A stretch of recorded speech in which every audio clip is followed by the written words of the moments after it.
how you doing? I hope you're enjoying your lunch if you're having lunch right now. And welcome. So today I thought I would talk about how you can tell if you've got an eating disorder. I had some questions from people saying to me, do I have an eating disorder? But before I go into that, I just want to introduce myself. I am Mel. Hello.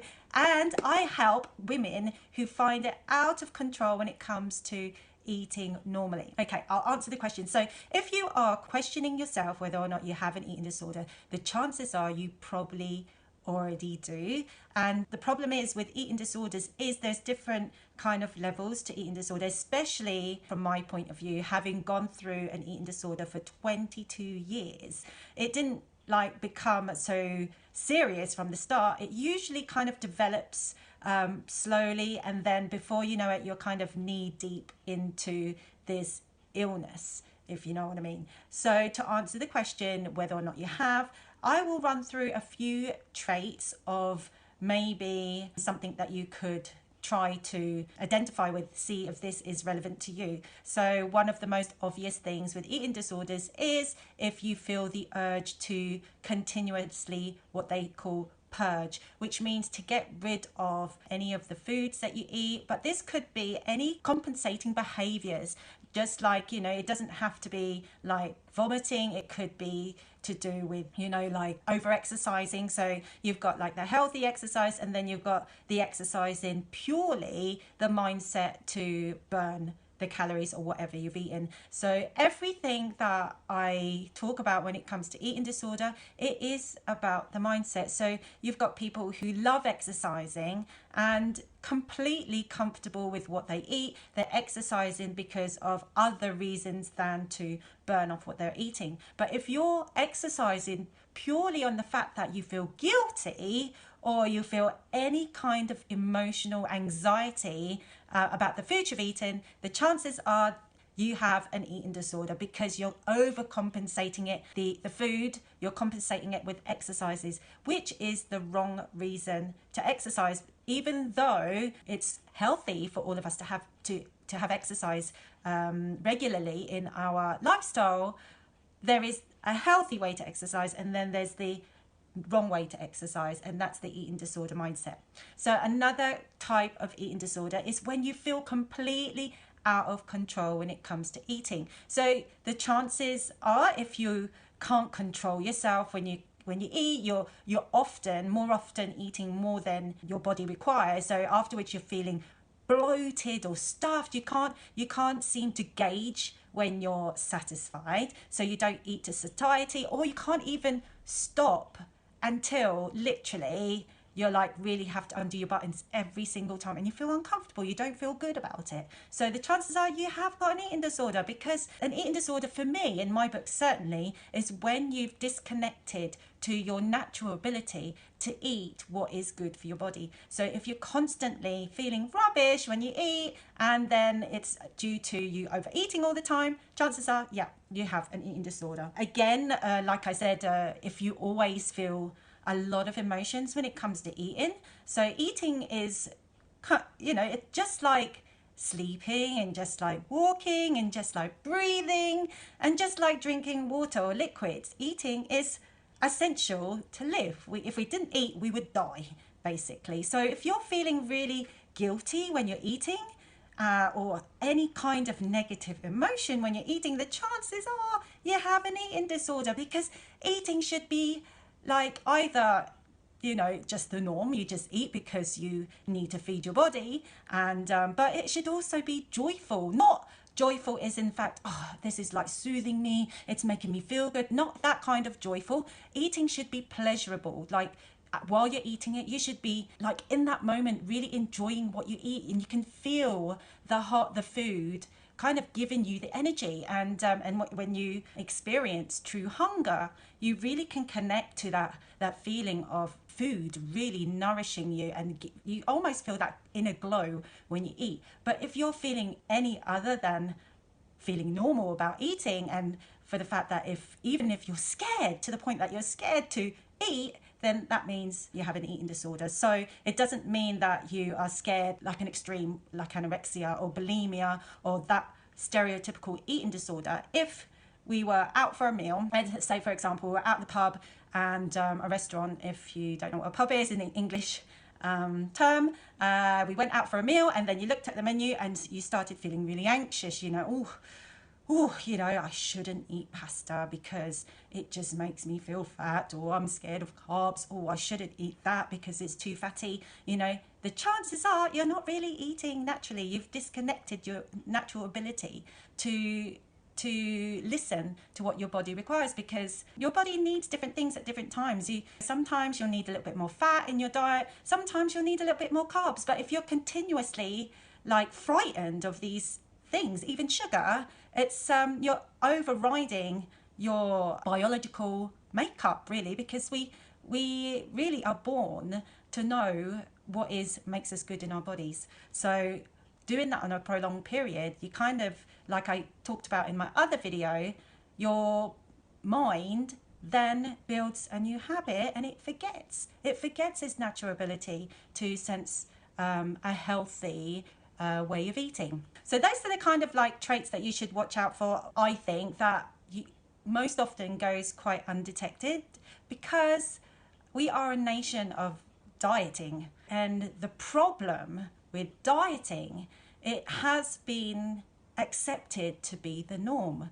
And the problem is, then when it's accepted to be the norm, it's even harder to detect whether or not you have an eating disorder, because everyone else is on it. Most people are on a diet, and I'm using the words most very loosely here, but you'll probably find you won't have to walk very far or go anywhere very far before you see someone or know someone who's on a diet. I mean, you only have to go to the supermarket and see all the diet range, sugar-free this, fat-free that, all promoting dieting. But the problem with that is it's kind of fueling the problem, because people are not even realizing that they're being lured to this way of eating, which is unfortunately setting them up for a really, really bad journey ahead of them. And that is not being in tune with your body's ability to know what is good and what is bad for you.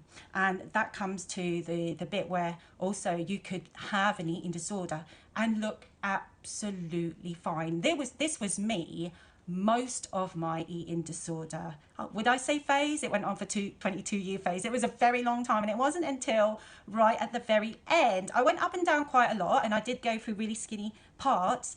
But the problem with a lot of eating disorders, it goes really undetected. And that, I believe, is the cause of dieting. A lot of dieters have eating disorders, but they don't realize it, like I said, because it's socially accepted to be on a diet. So I went through years and years having a normal weight, and the fact is, people even complimented me on how great I looked every time I lost weight. So this is another thing that, unfortunately, even though the people complimenting it have good intentions, trying to make you feel good, it is not very good for the mentality of things, because then your mind starts thinking, hey, it's really good to go on these restrictive diets because I'm getting all this attention, everyone thinks I'm great and I look good. But then the problem is that added pressure to keep that level up, to oh gosh, I better maintain this because people say that I look great. What if I started eating pasta again? I might start putting on weight. So you're kind of caught in this whirlwind of trying to conform in what society has built around you. And again, compounded by this diet is okay, this is the way everyone lives, so you kind of feel trapped in that. So my final thing to finish off this video is that, considering that maybe most of us have eating disorders, and most of us probably don't even realize we have eating disorders, if you do identify with any of those things that I just mentioned before, or those little traits, are you feeling guilty when it comes to eating? If you're feeling any of those emotions that I just spoke about, one of the tips, and there are many, many tips that you can use, is to believe that the power is within you. No, I'm not about to start chanting. No, seriously, honestly, like I was talking about in the other video about feelings, one way that you can recover or you suspect having an eating disorder, and it doesn't mean that you like hospitalized or you're bulimic or anorexic or something like that. If you know that you're just fed up of being like controlled by food, and that's what a lot of the clients I see, they say they just haven't got any control. It's almost like food dictates to them how they would feel from day to day. So if you feel like that and you just want to stop that, another tip on top of connecting with your feelings is also connecting to loving yourself. I know this is going to sound cheesy, and I don't like saying really cheesy things because I'm totally not like that. But one of the things that I did to recover when I had an eating disorder is actually not love myself as the fact as doing selfies on Facebook, but when I was ready to make a change in my life, is look at my body. And even though I didn't want to accept my body image, I had a lot of self-hatred. I didn't like the look in the mirror, and I did. I wasn't always skinny. I went through fat phases and I went through skinny phases. But the common ground that I had all the way through, I was never satisfied with the image that I saw.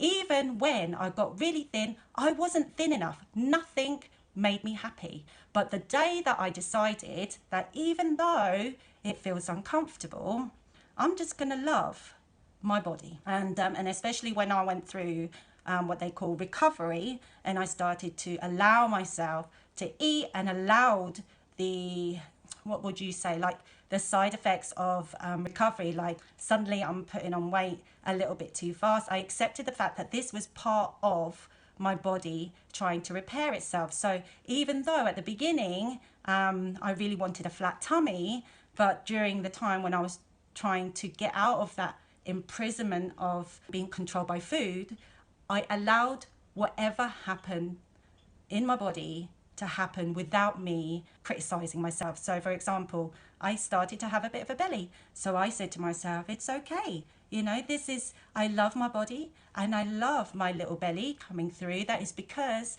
my body is trying to get better. I welcome whatever changes in my body. And if you have a lot of weight to lose, I'm sure you're thinking, well, it's okay for you. You haven't got weight issues.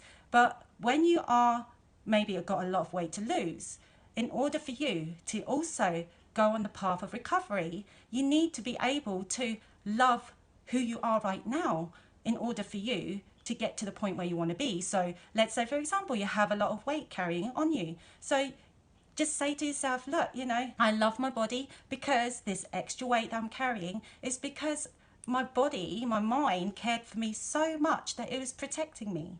The extra weight was protecting me because it thought that in some way it was feeling endangered, or like put a positive tone to it. So I have this extra weight, but I love myself anyway. And like I was saying on that other video for that tapping, this tool as well would help in combination with this. But the fact is, if you cannot love yourself at the moment where you're feeling most vulnerable, it's going to be really hard to move on to the next. So I know it sounds really cheesy, and I apologize again, it sounds really, really cheesy, but the first step I would say is just loving yourself to recovery. So no matter what weight you are right now, just embrace the feeling of the changes, the bloatingness that you're getting on your face. It's because you are repairing yourself, you're loving yourself to recovery. And that is the same if you've got weight, extra weight, and you want to lose that weight. It's because you have for so long built this protection around you, and you can lovingly say, it's okay, I know you protected me all this time, but now I understand. I will be here to love you until it's ready to go. So anyway, I hope that all made sense. It's really difficult to put into words like on the spot right now, but I hope you get the idea of it all starts on the mind. And hopefully when you're feeling really, really down and you're feeling under a lot of stress, you can tell yourself these things, and it might not feel natural to say these positive things, especially when you're not feeling great. But the more often that you say these things to yourself, your mind will start believing it, because the most important words doesn't really come from anyone else, it comes from you. So on that note, I hope you guys have a beautiful Tuesday. Bye.